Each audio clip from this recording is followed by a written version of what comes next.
नमस्कार दोस्तों, आज हम बौद्ध धर्म के बारे में विस्तार से पढ़ेंगे। तो आइए स्टार्ट करते हैं। बौद्ध धर्म के प्रवर्तक कौन थे? तो बौद्ध धर्म के प्रवर्तक महात्मा बुद्ध थे। महात्मा बुद्ध का जन्म 563 ईसा पूर्व में नेपाल की तराई में स्थित लुम्बिनी ग्राम में हुआ था और इनके पिता का नाम शुद्धोधन था, जो शाक के गण के शासक थे, और इनकी माता का नाम महामाया था। जन्म के 7वें ही दिन इनकी माता महामाया का देहांत हो गया तथा इनका पालन पोषण इनकी मौसी प्रजापति गौतमी ने किया था। इनका विवाह 16 वर्ष की अवस्था में ही शाक्य कुल की कन्या यशोधरा से हुआ, जिससे एक पुत्र प्राप्त हुआ और उसका नाम राहुल रखा गया था। अगला प्रश्न है, महात्मा बुद्ध के घोड़े और उनके सारथी का क्या नाम था? तो महात्मा बुद्ध के घोड़े का नाम कंटक था और उनके सारथी का नाम छंदक था। अगला प्रश्न है, महात्मा बुद्ध के जीवन में बदलाव होने का क्या कारण था? तो महात्मा बुद्ध के जीवन में बदलाव होने का कारण भ्रमण था। एक बार बिहार के लिए जाते समय इन्होंने सर्वप्रथम एक वृद्ध व्यक्ति को देखा और दूसरी बार इन्होंने व्याधिग्रस्त यानी कि बीमारी से ग्रस्त एक मनुष्य को देखा और तीसरी बार इन्होंने एक मृतक शव देखा था और उसके बाद इन्होंने एक चित्त सन्यासी को देखा था, प्रसन्न चित्त सन्यासी को देखा, और जिससे इनके हृदय परिवर्तन हो गया और ये सन्यासी बनने के लिए, क्योंकि जो सन्यासी था वो बहुत प्रसन्न था। अगला है, महाभिनिष्क्रमण किसको कहा जाता है? तो महाभिनिष्क्रमण जो है वो गृह त्याग की घटना को कहा जाता है। सांसारिक कष्टों से दुखी होकर सिद्धार्थ ने पूर्णमासी के दिन 29 वर्ष की अवस्था में गृह त्याग दिया। इसे बौद्ध धर्म में महाभिनिष्क्रमण कहा गया है। अगला प्रश्न है, गौतम बुद्ध को ज्ञान निर्वाण प्राप्त किस जगह पे हुआ था? तो गौतम बुद्ध को जो निर्वाण की प्राप्ति हुई थी वो बोध गया में हुई थी। बोध गया में घोर तपस्या के पश्चात 35 वर्ष की आयु में वैशाख पूर्णिमा की एक रात पीपल वट वृक्ष के नीचे निरंजना नाम की नदी थी, जिसका नाम पुनपुन भी था, के तट पर सिद्धार्थ को ज्ञान की प्राप्ति हुई और ज्ञान प्राप्त होने की घटना को निर्वाण कहा गया है। अगला प्रश्न है, गौतम बुद्ध ने अपना पहला उपदेश किस स्थान पर दिया था? तो गौतम बुद्ध ने अपना पहला उपदेश जो है वो सारनाथ में दिया था और सारनाथ में इन्होंने 5 ब्राह्मण मित्रों को प्रथम उपदेश दिया था और बौद्ध धर्म में धर्म चक्र परिवर्तन के नाम से यह घटना जानी जाती है और सारनाथ से ही गौतम बुद्ध ने अपना धर्म प्रचार प्रारंभ किया था। अगला प्रश्न है, गौतम बुद्ध किस समय विश्राम करते थे? तो गौतम बुद्ध जो थे वो वर्षा ऋतु के समय विश्राम करते थे।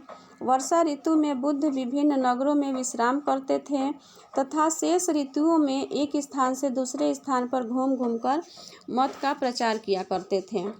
अगला प्रश्न है, महात्मा बुद्ध के संघ का क्या उद्देश्य था?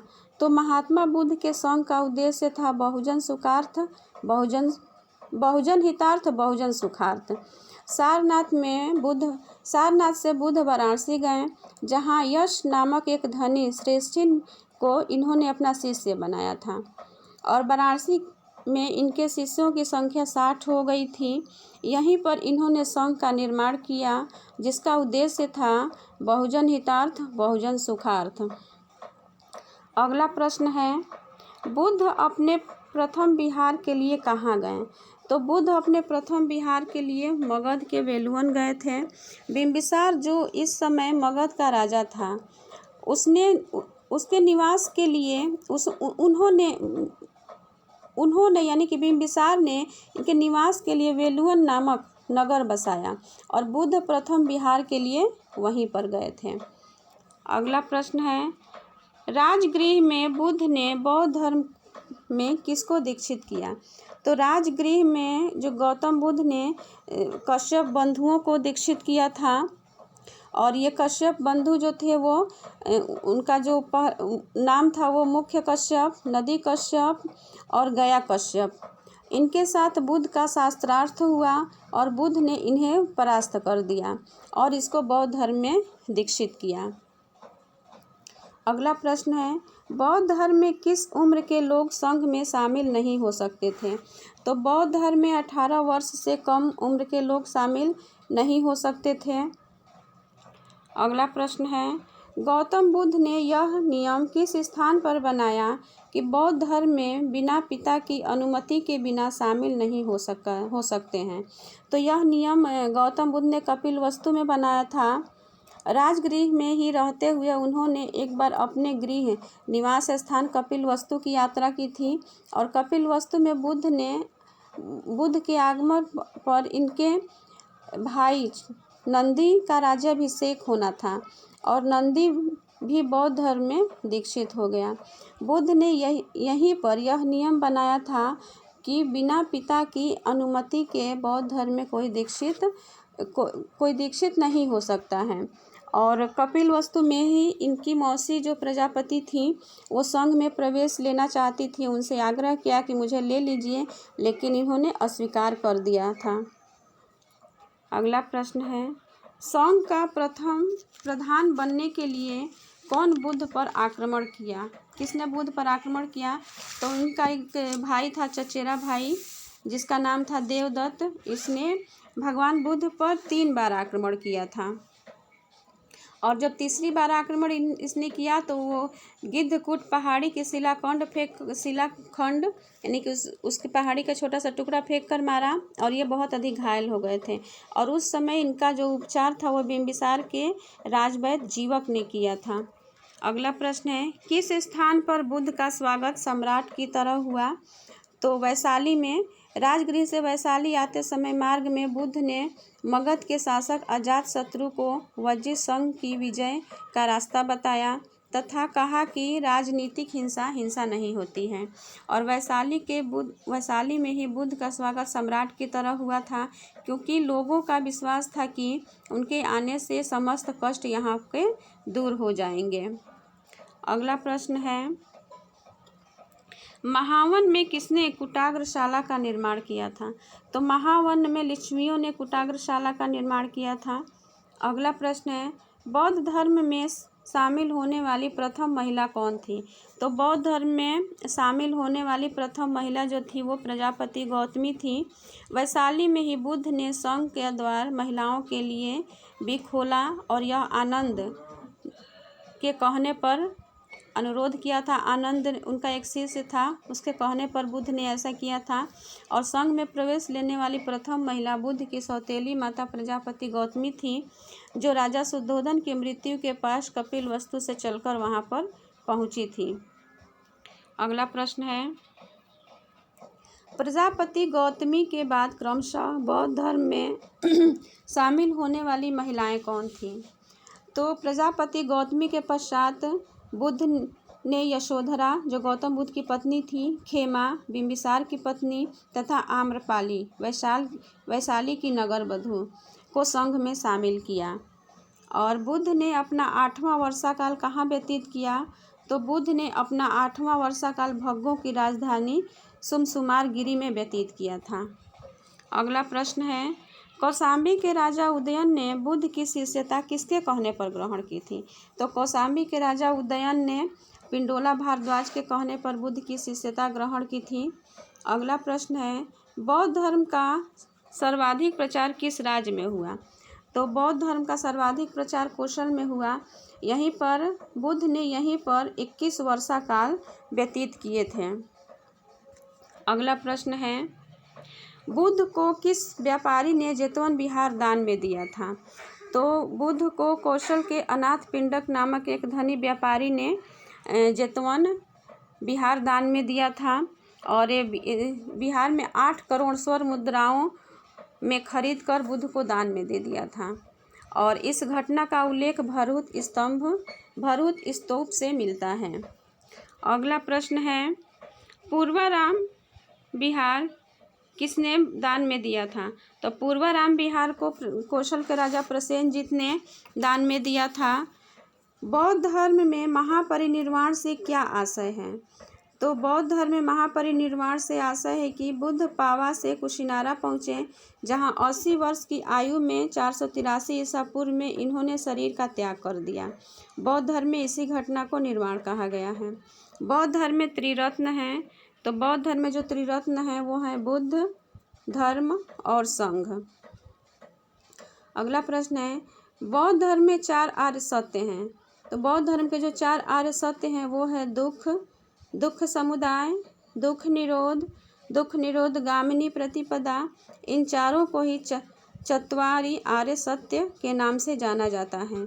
और ये जो 4 आर्य सत्य हैं, दुख जो पहला है, इसमें बुद्ध ने बताया है कि दुख जो है वो दुख का कुछ न कुछ कारण है, और दुख समुदाय का अर्थ है कि पूरे संसार में ही दुख व्याप्त है, और दुख निरोध का अर्थ है कि इसका कारण जो है वो इच्छा है, और दुख निरोध गामिनी प्रतिपदा में बताया गया है कि इस इच्छा पर कंट्रोल करके ही दुखों से मुक्ति पाया जा सकता है। इसे चत्वार आर्य सत्य के रूप में भी जाना जाता है। आगे देखिए, बुद्ध ने दुख निरोध का साधन किसे बताया है। तो बुद्ध ने शील, समाधि और प्रज्ञा को दुख निरोध का साधन बताया है। शील का अर्थ है सम्यक आचरण, समाधि का अर्थ है सम्यक ध्यान, और प्रज्ञा का अर्थ है सम्यक ज्ञान। अगला है, बौद्ध धर्म में मुक्ति का क्या साधन बताया गया है। तो बौद्ध धर्म में मुक्ति का जो साधन बताया गया है वो 3 साधन बताया गया है, लेकिन बाद में यह साधन 8 हो गए हैं, जिसे अष्टांगिक मार्ग कहा गया है।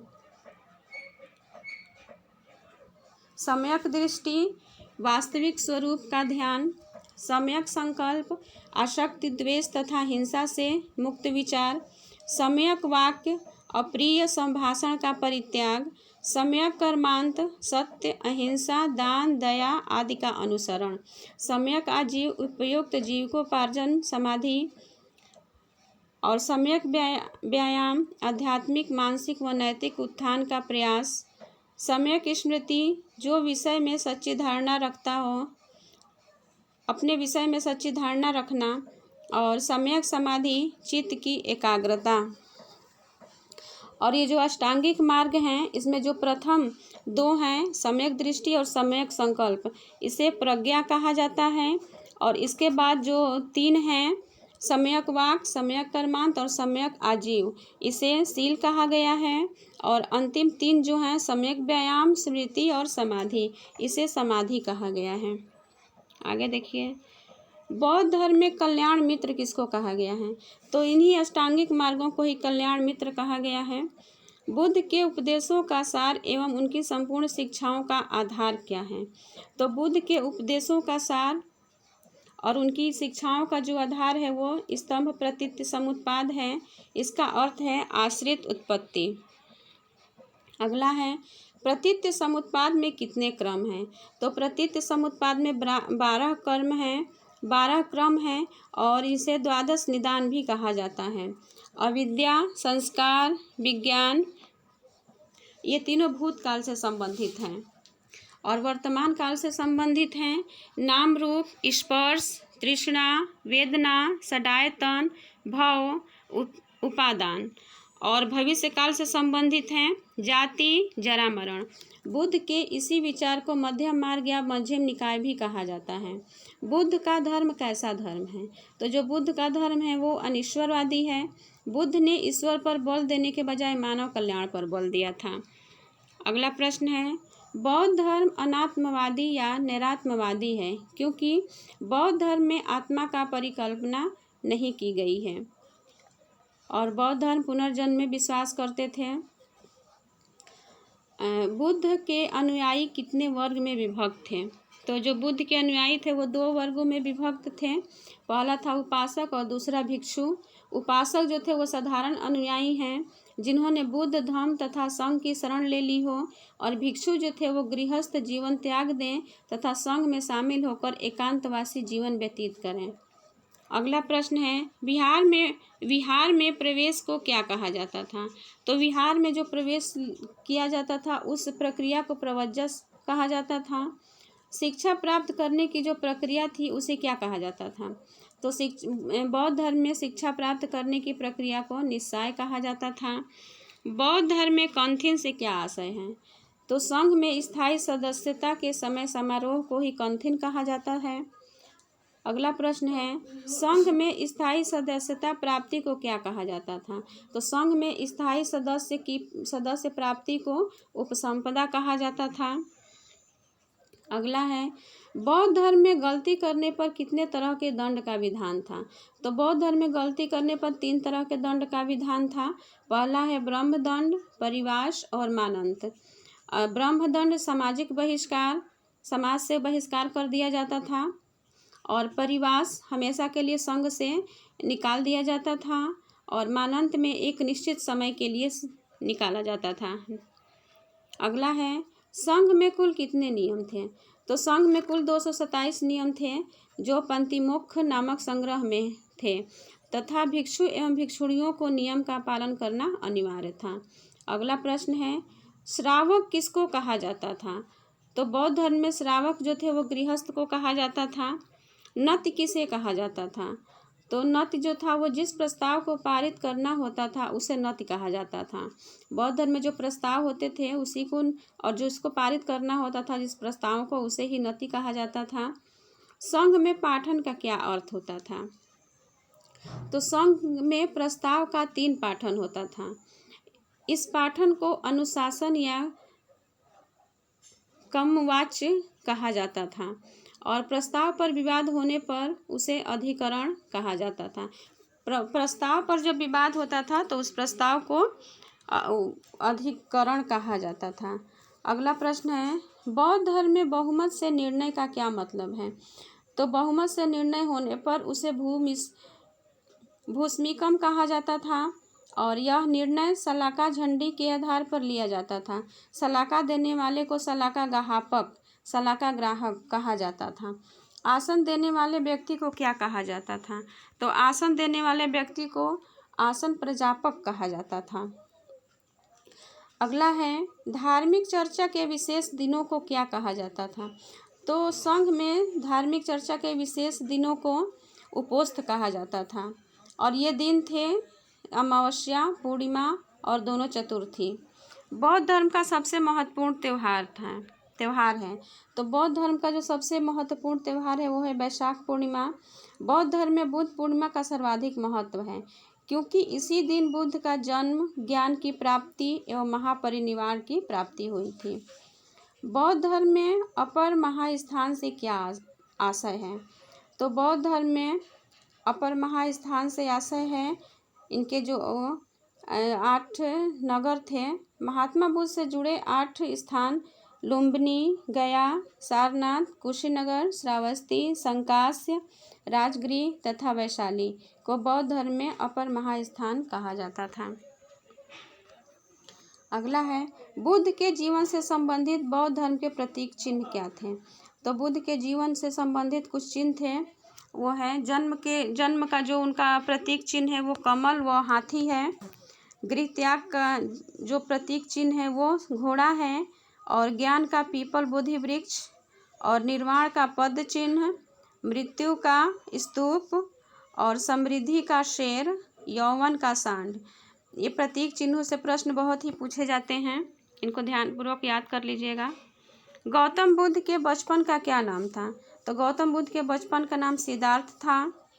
वाराणसी से बुद्ध कहाँ गए? तो वाराणसी से जो बुद्ध हैं वो मगध की राजधानी राजगृह गए थे।